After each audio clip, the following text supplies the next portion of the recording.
Hello, everybody. Welcome to joining the Climate Leadership Network. Thank you for being with us today. This webinar will be recorded, and the recording and the slides will be sent to all the registrants in the days following this webinar. There will be a Q&A session at the end, and you can submit questions for this Q&A at any time using the questions function on your GoToWebinar panel. Today, we're going to hear from Jana Cohen-Rosenthal. Jana is the Climate Programs Director at Second Nature. She is responsible for the Climate Leadership Network programs, including supporting signatories with commitment implementation, providing resources, recruiting new signatories, and building partnerships. Previously, she founded the Campus Sustainability Initiative at Brandeis University, a carbon commitment signatory. Jana holds an MBA in Nonprofit Management and Social Policy. And now I will leave you with Jana. Hi, thank you, Gabriella. I want to welcome everyone here today. If you're listening in or listening to the recording in the future, our goal is to give a broad overview of the Climate Leadership Network and the commitments.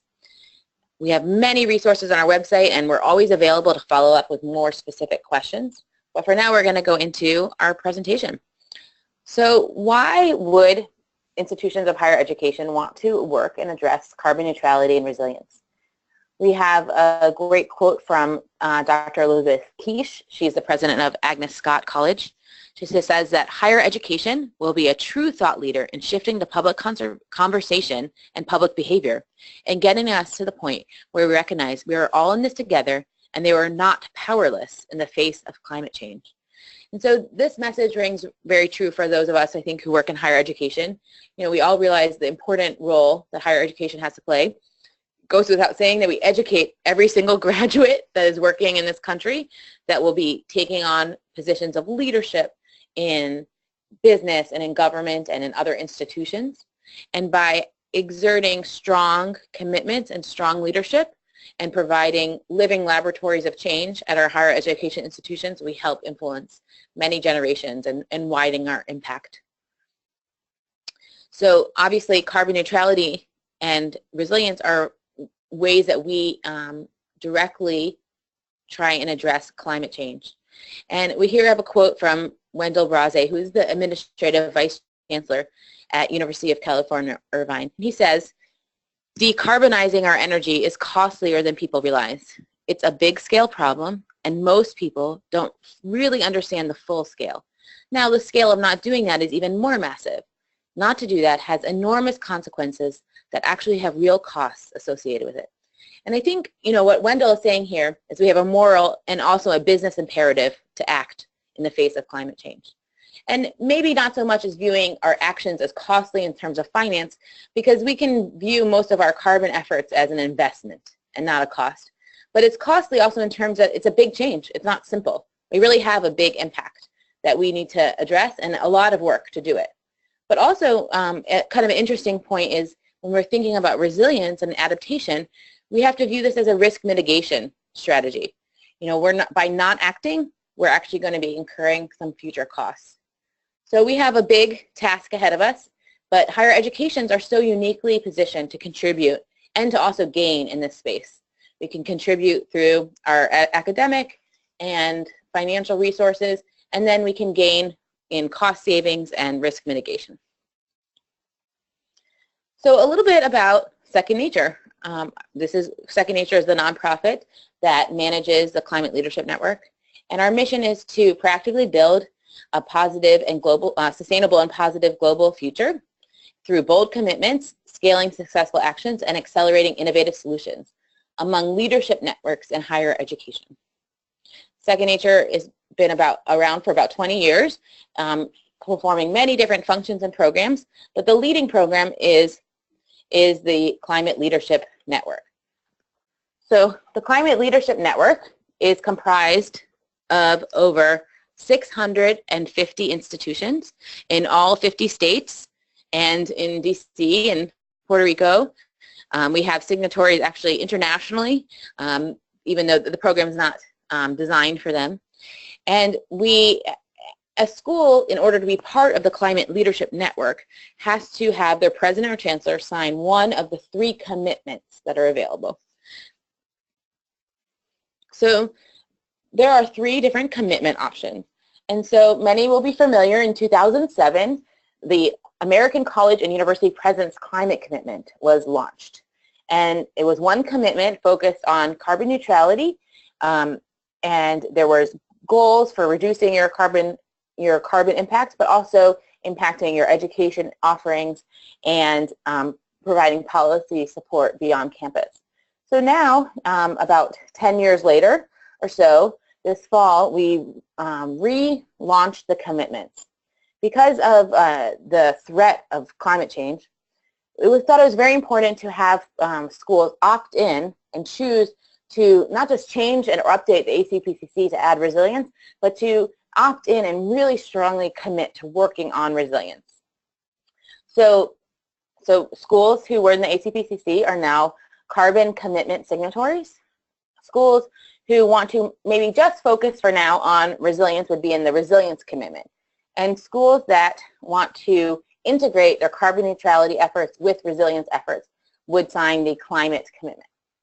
So at this stage, we have over 70 schools who are in the climate commitment who are integrating carbon neutrality with climate resilience. And so the same features are common across the three commitments. There is a commitment to achieve standards and indicators, be that resilience indicators or a target set for carbon reduction, to impact your academic offerings and provide educational opportunities for all students, and to be a leader in your community. The specifics of what you'd be getting into in the resilience commitment, which is new, we have a host of resources. I'm sorry, the climate or the resilience commitment. We have so many resources. We have some past webinars that really go into resilience frameworks and exciting opportunities. We have resources about how you choose your indicators, just a lot about resilience. But for the rest of this presentation, we're really going to focus more on the general concept of commitment and the common threads among these three different commitments. So a common thread among all three commitments is a clear framework for action. So when an institution, a president or a chancellor signs a commitment, they've committed, they've signed the commitment. Within 2 months, they appoint someone called the implementation liaison, who is the staff person who is responsible for keeping communication open with the network and providing resources that we provide to the rest of the campus. And then you can also assign some support implementation team members as well. So you complete your implementation profile that outlines who the implementation liaison is, and if there's creates a internal decision-making structure, be it a task force or a steering committee or a center or an institute. 1 year after signing, you would submit your first annual progress evaluation and GHG inventory for carbon and climate commitment. And if you're working on resilience or climate, you would be telling us how you're choosing to work with your campus and community task force. And then we move into the assessing or learning phase about your institution. You would be learning more about resilience. You would be learning more about your campus and what could work, actions could work. And then in years 2 or 3, you would be creating a plan for climate action. And this plan is very flexible. Every institution is going to address things differently. And you would submit this plan of action with interim milestones. And then after that, you'd just be measuring your progress towards your goals. And after 5 years, we have a new phase in our commitment where you would be reviewing your plan. We think that this is really important to make sure that you still think these actions are appropriate. So this is the phase and framework for commitment. Basically, it goes through the steps: commit, organize, assess, plan, measure progress, and review. And we fully acknowledge that some institutions will be coming into this timeline having maybe already done GHG inventories, or they already have a committee in place. And that's fine. The timeline, could be viewed more as a circle. You might be exiting, entering in different places here. But what this gives you, if you're looking at a huge issue like climate action, carbon neutrality, it gives your institution a framework for success. We know that schools who follow this model do well and are able to get many important things accomplished. So one way that we know that is that signatories submit annual reports. And so we have a reporting system online. You can see it at reporting.secondnature.org. And every institution who is a signatory submits their annual reports here. And we have collected lots of data across the signatories that is just very useful. If a school is interested in doing, a PhD student or even an undergrad is interested in doing research, we can provide signatories with great data that they can use. We've gotten a host of support because we are an institution of academic institutions. One really important and big thing to note is that this summer we'll be relaunching the reporting system, and it will have a host of new features, particularly the ability to compare against peers more efficiently and visualizations. We're very excited about that, so stay tuned. Beyond public reporting, obviously schools need resources and support to accomplish their goals. And so we provide on our website a host of resources. We also provide in-person or phone support. You know, myself and colleagues of mine are talking to campuses all the time. We get told that it's just wonderful to have someone that you can call and be able to kind of think through some logistical or political hurdles or technical hurdles that you're having. We provide a summit every other year. We have leadership recognition awards, and we have working groups of peers who are helping us create all these resources and data. So the newest guide is on our website. It's called the Climate Guidance, and there's a very comprehensive guide that's called the Sustainability and Climate Action Planning Guide that has just a ton of resources about how you can implement your commitments. There's also a very high-level guide called the Implementation Guide that just sort of shows you what you'd have to kind of do annually to meet this commitment goals. That's all online right now, and it's constantly being updated and improved. And we like to pull out items from that guide to have webinars or seminars or sessions about. So once, you know, your reporting is obviously very important, but we also believe in support in accomplishing your goals. So we want to see those reports full of great activity. So look through the climate guidance for options on how to do that. So, you know, I mentioned how every school is going to be coming into this commitment in different phases. So, you know, my background was that I was a sustainability coordinator at a small private institution in the Northeast, which, you know, has a particular profile, and they had signed the commitment in 2007. I was hired as the first sustainability coordinator to help implement the commitment. And so, you know, in almost 9 years since then, this community has grown drastically. And I feel confident to say that at all phases of your sustainability efforts, the Leadership Network has offerings. So if you are in the same place you are signing and you're totally new to these efforts, there's ways to support your institution. If you have been a leader for years and view now is a good time to be involved, there's many benefits as well. So we did a little analysis of our network, and we found that, you know, the Climate Leadership Network is overrepresented in sustainability leadership rankings. For instance, 100% of the top 10 Sierra Club cool schools are signatories.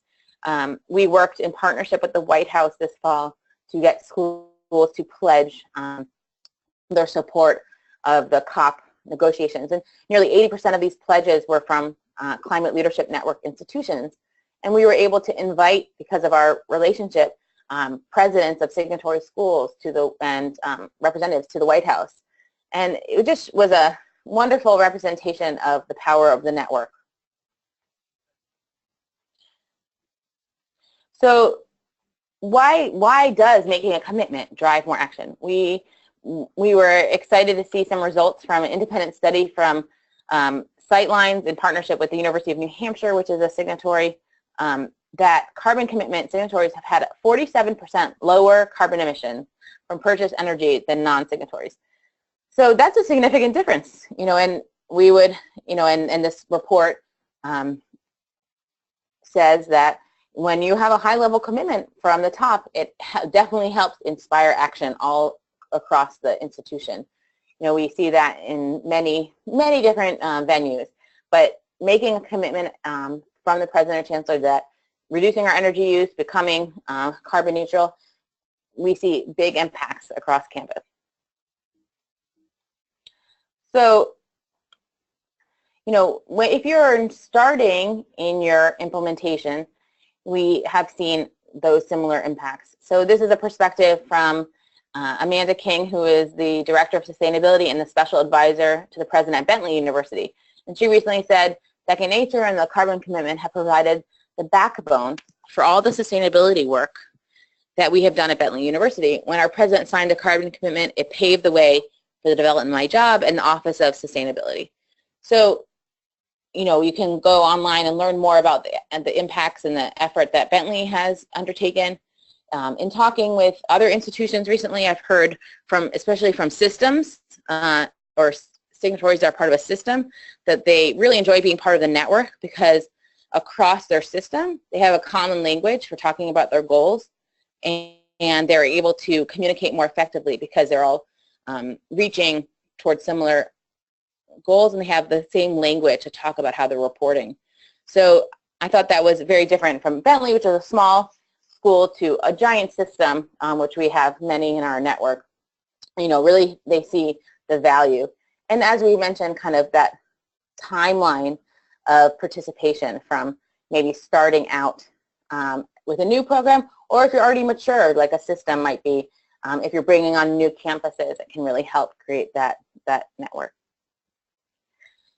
So we do get information and data from signatories every year, and 74% have told us that that their climate action plans have saved their institution money. So not only does it, it's great for an implementation liaison to come back to their president and say, well, thank you for giving me my job, but you have to prove your worth every year, right? So having a climate action plan that, there's effective and efficient resources to help writing of those have saved institutions money. But we also acknowledge that signatories might not know how to write an effective climate action plan. And so this year we've trained over 300 schools on financial management terms needed to secure funding and make climate action plans more successful. And those webinars and those trainings have been at conferences, and the webinar is online. And so we really try and pinpoint kind of the thresholds or pain points that signatories are having. And we've heard from people that financial knowledge was one of those. And so we've developed a specific resource on financial basics. So, as we get a little more sophisticated here in incorporating resilience, we learn that it's not just energy savings or simple payback from renewable energy systems on our campus that we need to be incorporating into our climate action plans. According to a Munich RE, which is a insurance industry institution, but that there were approximately 3,200 weather-related events in the United States that cost over $1 trillion. So, implementation liaisons, by being part of a resilience commitment and being provided cutting-edge resources to address this, were definitely being able to save their institutions money and avoid risk.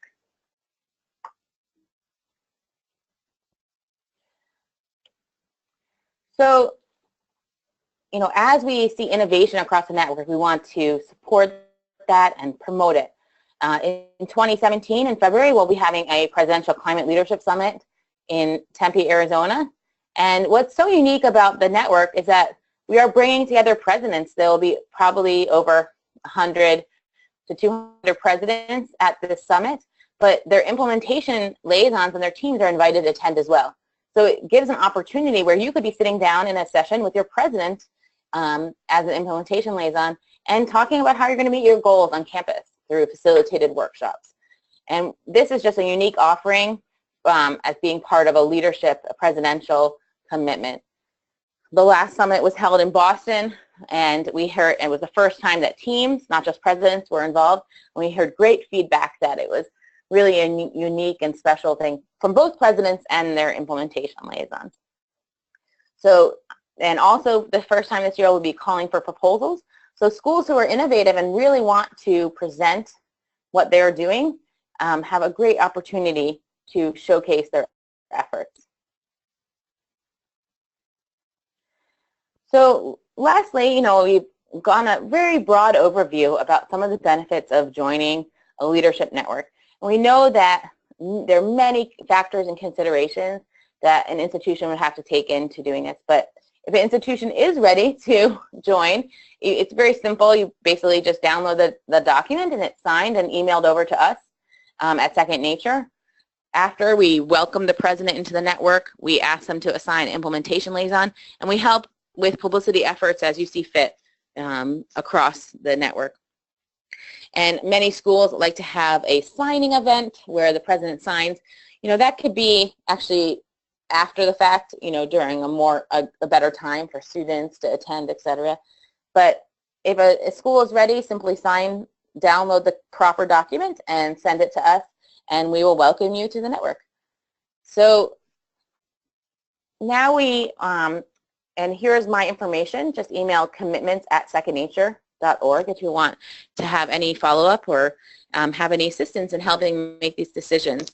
As I said, we gave a broad overview, and we're very happy to kind of think a little bit more about the specifics of your institution. What commitment of the three makes sense for your institution, and what would be the factors that you want to consider, and the benefits that you might specifically derive when you're on that spectrum of leadership. But for now, I just want to take some questions from participants and move on from there. Great. Thank you, Jana. Thank you for this great overview. We did get a few questions from our audience. One of the questions I have here is, once you've signed, what are some of the resources that become available to your institution? That's a wonderful question. Because of our spirit of supporting higher education, there are quite a lot of resources which you can look at online. The guidance is online for anyone. But once you become a signatory, you're committed to implementing that guidance, and you have access to our reporting system. And so you now have an easy venue where you're being held publicly accountable to your commitments. And so every year you have to submit those reports. And the guidance that's provided helps you achieve the positive results. So that's one resource, is providing that framework through the reporting system. As our reporting system matures in the new version, there will be some more resources that are just for signatories and just for those in the network. And also the other resource that we really provide is for presidents. So when a president is in the network, they can join the steering committee of presidents. We have about 20 who are on the steering committee, and they help shape the policy and direction of the network. And for those presidents who are really looking to be leaders in the field, it's a great opportunity for them. But for presidents who are maybe earlier in the timeline here, one resource we provide is our peer presidents who are on the steering committee are available to reach out to a president and support them for any questions or concerns they have. And at the same time, our network of implementation liaisons are able to support implementation liaisons. So we provide direct connections to that peer support. Fantastic. Thank you. Is it also fair to say, you mentioned the reporting system, is it fair to say that on top of giving you the structure for the implementation is also a useful resource for tracking your progress? Yes. And I think that's definitely true. You can go in and see what schools have done there. Schools link to them from their websites. And then the new version is going to be even more dynamic and provide that function. Thank you.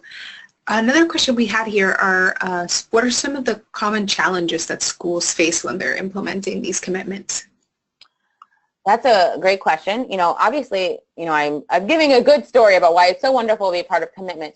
But, schools face challenges. We face budget challenges. We face leadership transitions. So one thing that we're really thinking about now, 10 years after the commitment has started, is let's make sure that schools have the capacity or understand what they're getting into. And so we've created actually a capacity survey, we call it, and if you email commitments@secondnature, I can send you the link. And it's a survey that helps you determine if you have the capacity to take on these efforts, you know, the general overview of that. And we would help assess this, particularly for resilience, because it's a new topic, what capacity you might have to build. And because of the structure of the commitment, since it builds over time, it doesn't say, you know, the first year you have to hire a person and have this X budget. Instead, it helps understand the broad capacity of an organization so that schools are entering and can successfully and can be prepared for success and can weather some of those challenges that they might occur.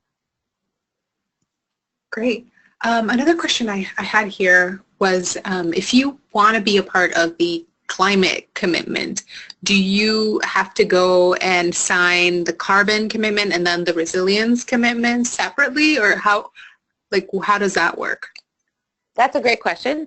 If you are new to the network and your institution has never signed any commitments, you would sign the climate commitment.